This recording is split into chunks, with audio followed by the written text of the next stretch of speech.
हाँ चलो, तुम मुझे बताओ। आज हमारे साथ पुष्पा पोखरियाल जी हैं, ठीक है। नमस्कार जी। मैं कुछ जानना चाहता हूँ आपके बारे में। आपका कहाँ जन्म हुआ था, कैसे कैसे आपने लाइफ शुरू की थी, वो आप बताइए। मेरा जन्म जो है 1953 में देवप्रयाग में हुआ। देवप्रयाग जो पहले उत्तर प्रदेश में था अच्छा। और अब जो है वो उत्तराखंड में आ गया। अच्छा पापा जो है पोस्ट ऑफिस में थे, अच्छा। जॉब में थे, तो वहीं जहाँ पे गंगा जी होती है वहीं से मेरा जन्म हुआ। अच्छा, ये जो आपने बताया देवप्रयाग बताया है, और आपने जन्म कब बताया था? 1953 1953, मतलब आज़ादी के ऑलमोस्ट 6 साल के बाद, ठीक है। तो उस समय वहाँ काफ़ी जो जीवन होगा वो काफ़ी कठिन होगा।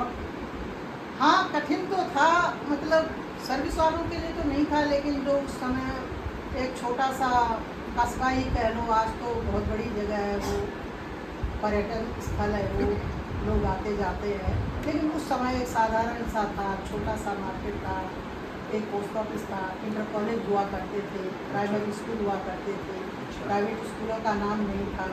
आज तो बहुत कुछ खुल गया है। अच्छा, जैसे 1953 और आपने आई थिंक शायद 1960 के अराउंड शायद आपको पूरा होश आ गया होगा कि मतलब आप शायद 5th या 6th में आ गए होंगे। तो उस समय का जो जीवन था कि जैसे सामान, एजुकेशन, पढ़ाई कितना टफ होगा, थोड़ा सा उसके बारे में बताएंगे कि मतलब लोग कैसे थे, क्या कल्चर था। देखो, उस समय जो था वो सब सरकारी स्कूल हुआ करते थे, अच्छा। तो मतलब पढ़ाई भी लोग कम करवाते थे, लेकिन पापा ने सभी को पहले से पढ़ाया है, तो हमारी जो एजुकेशन थी वो नर्सरी केजी तो हुआ नहीं करती थी, क्लास फर्स्ट से हुआ करता था। अच्छा। तो हम भी उस समय नगर पालिका के जो प्राइमरी स्कूल हुआ करते थे, हम भी उसी से पढ़े हुए हैं। अच्छा। लेकिन उस समय के स्कूल आज से स्कूलों से बहुत भिन्न थे। अच्छा। टीचर जो थे वो मतलब उनसे हम डरते थे, उनको सैलरी न मिलती हो लेकिन वो पढ़ाई बराबर करवाते थे। अच्छा। हर चीज़ जो भी वो पढ़ाते थे हमको टिप पे याद रहता था।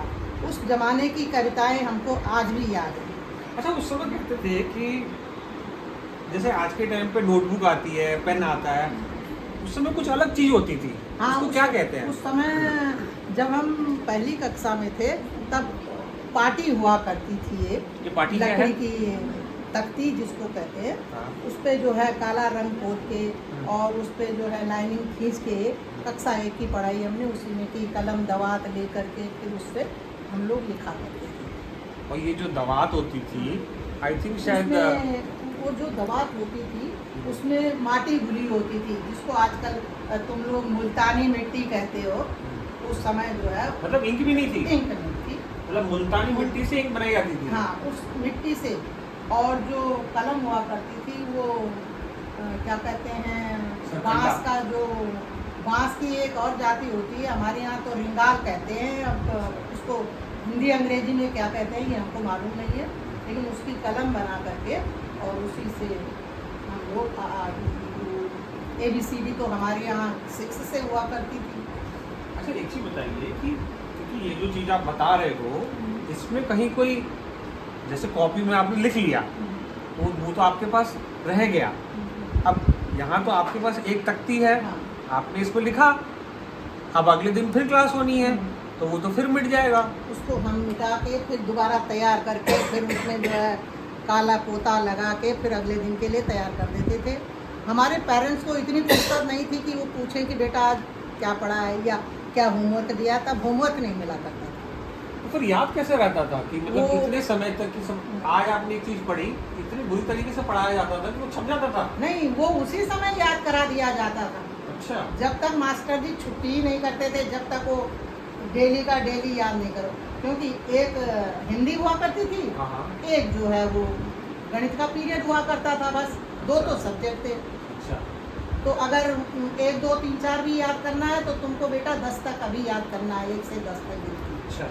आज से अंगा तक अभी याद करना है, कल के लिए तो छूटता ही नहीं था। आज के आज आज के आज याद करना है। नहीं 7 किया? घंटे की पढ़ाई में यही चीज़ें होती थी, नहीं किया तो फिर बेत लगती थी, लेकिन हम घर में बताते नहीं थे। पिटते थे? बताते नहीं थे डर के मारे। क्यों? क्योंकि पापा कह देते थे कि हड्डी हड्डी भेज देना, बाकी सब तुम्हारा। हैं? और आज के समय में तो उल्टा आज के है। समय में तो पेरेंट्स डर आ जाते हैं। अच्छा, तो ये जो आपका स्कूल था, प्राइमरी स्कूल था, इसका नाम क्या था? हमारा नगर पालिका तो प्राइमरी स्कूल। ये कितनी दूर था घर से?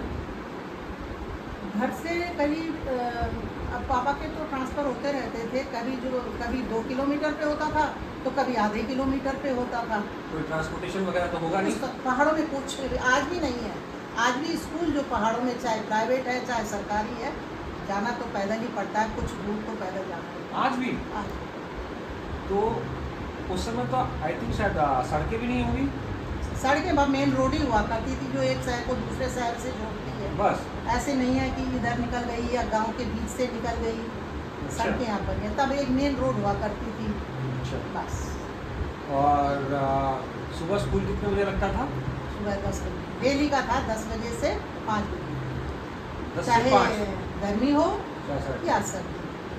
सर्दियों में कोई छुट्टी नहीं होती थी? हाँ, 1 महीने की होती थी जब बर्फ़ पड़ती थी पहाड़ों में, तो जनवरी में 1 महीने की छुट्टी। स्कूल में ठंडी लगती थी? इतना तब का याद नहीं है बच्चों को ठंड के। हम बर्फ़ में भी खेले, बर्फ में भी? बर्फ़ में भी हम खेले हैं, बर्फ़ में भी स्कूल जाते थे। आज के टाइम में तो बारिश हो जाती है तो रेनी डे हो जाते हैं, लेकिन तो कोई हमारा छुट्टी नहीं कोई होती डे थी? नहीं होता था। हमारा अच्छा। 6 दिन स्कूल है तो है। अच्छा। हाँ। और एब्सेंट एक भी दिन नहीं होते थे, क्योंकि दूसरे दिन हमारे घर में खबर पहुंच जाती थी आज आपका बच्चा क्यों नहीं आया। क्योंकि छोटे शहर होते थे, पापा ऐसी जगह में काम करते थे कि पोस्ट ऑफिस से सबको काम पड़ता था तो पता चल जाता था आज आपकी बिटिया स्कूल नहीं आई है। अब पता चलने में क्या होता था कि नहीं गए तो? घर आके फिर हम पापा के आने से पहले ही सो जाते थे डर के मारे। क्यों? डांट पड़ती थी? हाथ तो पापा ने कभी उठाया नहीं, अच्छा। लेकिन डांट पड़ती थी। डांट के हम उनकी आंखों से ही डरते थे। अरे आज के टाइम पे तो बच्चे बिल्कुल डरते ही नहीं हैं। और खाने पीने का कैसा रहता था? हाँ, जैसे 10 बजे जाते थे आप खाने लोग? का तो पूरी जिम्मेदारी माँ पे थी। माँ हालांकि पढ़ी लिखी नहीं थी, लेकिन हाँ हमारी मदर जो थी वो सुबह हमको 10 बजे 9:30 बजे तैयार करके सब कपड़े हमारे जो है तय प्रेस तो उस समय कहाँ होते थे, लेकिन धुल के इस तरह तय होते थे कि पता नहीं चलता था कि प्रेस हैं कि नहीं। अच्छा। हाँ, भेज दिया स्कूल, लंच बॉक्स भी भेज दिया, डिब्बे में खाना पैक करके भेज दिया। अच्छा। फिर जब हम 5 बजे आते थे तो हमारी मदर हमारे लिए गर्मा गर्म रोटी और चाय और सब्जी तैयार रखती थी। उनको पता था घड़ी में इतने बजे मेरे बच्चे पहुंचेंगे। अच्छा। हाँ, कपड़े हमारे घर के तैयार रहते थे निकाल के कि ये पहनने। अच्छा। तो पहले हम कपड़े बदल के फिर हाथ मुँह धो के फिर नाश्ता करते। अच्छा, मैंने एक चीज़ और सुनी है कि शायद जो कहते हैं कि पुराने समय में जैसे जो अभी आपने बताया कि स्त्री नहीं होती थी, कुछ लोटे में हाँ नहीं, पानी इस्त्री होती थी, लेकिन वो लोहे की जो भारी कोयले वाली होती है ना, हाँ, हाँ, प्रेस हाँ। वाले जो करते हैं हाँ। वो होती थी। पर वो तो इजीली हर एक के पास वो होती हर नहीं एक के थी। पास नहीं होती थी। हम्म। लेकिन हमने हाँ कुछ लोग कहते हैं कि वो लोटे से या कुछ भगोने से करते थे, लेकिन हमारी मदर कपड़े जब धोती थी तो उनको इतनी छटक के या वो करके बिल्कुल प्रेस ऐसे रहता था कि प्रेस ही है। अच्छा। कभी हमने प्रेस कपड़े नहीं पहने, मतलब और मुचड़े भी नहीं थे। अच्छा। हाँ। अच्छा। और जैसे 1950s की बात करें तो 1950s में लाइट तो होगी नहीं, तो फिर पढ़ाई कैसे करते थे आप? चिमनी में, लैंप में। अच्छा, वो जो छोटी सी चिमनी होती हाँ, थी, नीचे चिमनी, केरोसिन होता हाँ, था। लैंप होता था, उसको डेली जो है उसका कांच साफ करना, फिर उसको ये सब हमारी मदर के काम रहते थे। अच्छा। हमारे को मदर ने कभी डिस्टर्ब नहीं किया कि भाई ये साफ करो या ये करो। मतलब पढ़ना है तो पढ़ना है। जब हम बड़े हुए 5वीं के बाद जब हमारे पास कॉपी किताब वगैरह आई तो होमवर्क भी मिलने लग गया याद करने को। आज के बच्चे तो कुछ नहीं करते, लेकिन अगर हमारे पास इंग्लिश की पोयम या हिंदी की है तो पूरी याद करने को दी जाती थी। किताब मिलती थी? किताब में, और जो मीनिंग होते थे हिंदी इंग्लिश के जो स्पेलिंग या मीनिंग, वो 20-20 मीनिंग एक दिन में, दूसरे दिन नहीं तो डंडे नहीं तो रात भर वही रटते रहते थे। हमारा एक दिन में 20 मीनिंग? 20 आज के बच्चे 10 भी 5 नहीं, मीनिंग आज तो 5 स्कूलों में मीनिंग याद ही नहीं करवाए जाते। आज तो पता ही नहीं है, पता ही नहीं। उनको ये पता ही नहीं है कि शब्द और अर्थ क्या होते हैं। इस शब्द का अर्थ क्या होता है, अच्छा। न इंग्लिश में उनको पता है न नहीं। हिंदी में। आजकल तो किताब का चैप्टर पढ़ा दिया, क्वेश्चन आंसर करा दिए, फिल अप द ब्लैंक्स करा दिए, हो गई छुट्टी। आपका काम भी पूरा हो गया और टीचर का काम भी पूरा हो गया। अच्छा, कुछ थोड़ा सा इसके बारे में बताइए कि जो जैसे आज की जो शिक्षा नीति है उसमें मैं देख रहा हूँ कि हर दूसरे तीसरे महीने एग्ज़ाम होते हैं, क्लास 1 एग्ज़ाम, 2 एग्ज़ाम, 3 एग्ज़ाम। जहाँ तक मैंने पढ़ाई की है वो तो हाफ ईयरली होता था और एक एनुअल होता था। हाफ ईयरली में आधा सिलेबस आता था और एनुअल में पूरा आता था। तो आपके समय में कैसा होता था? हमारे समय में भी यही होता था।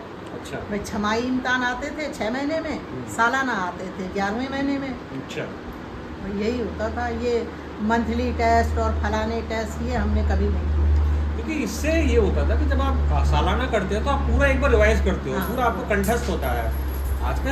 आज के सिस्टम में तो ये सब कुछ है ही नहीं। अब तो शिफ्ट में बांट दिया गया है ना एजुकेशन को, ये पहला, ये दूसरा, ये तीसरा, ये चौथा। लास्ट में 2 पेज 2 लेसन रह जाते हैं, ये याद करो। वो भी बच्चे याद नहीं करते। अच्छा, वो भी नहीं करते हैं। कहाँ करते हैं? अच्छा, बच्चे शरारत भी करते होंगे तो पिटते भी होंगे जैसे आज की सब। पिटने की बात करते हो, अगर अब हम आपको एक किस्सा सुनाते हैं। हमारी ज्योग्राफी की टीचर हुआ करती थी, तो जब उनका पीरियड आता था तो अब तो ज्योग्राफी का मतलब ही बच्चों को मालूम नहीं है, लेकिन तब हमको नक्शे में पूरा दिखाना पड़ता था कि गंगा कहाँ से निकल रही है, झांसी कहाँ पे है, हिमालय पर्वत कहाँ है, ये सब है। अगर हम याद करके नहीं आते थे तो वो बेंच के ऊपर खड़ा करते थे सारी क्लास में। अच्छा। तो जिस टीचर का भय होता था उसको तो याद करके जाना पड़ता था। तो सिर्फ उनकी क्लास में सन्नाटा रहता था, बाकी तो जब तक टीचर आता तब तक आज भी बच्चे हंगामा काटते हैं, तब भी काटते। चलिए, ये रही हमारी बातचीत और आगे हम इनसे और कनेक्ट होंगे और अगले एपिसोड में हम बात करेंगे पुराने कल्चर्स, पुराने फेस्टिवल्स के बारे में और पहाड़ों के बारे में और जानने की कोशिश करेंगे। ठीक है, थैंक यू।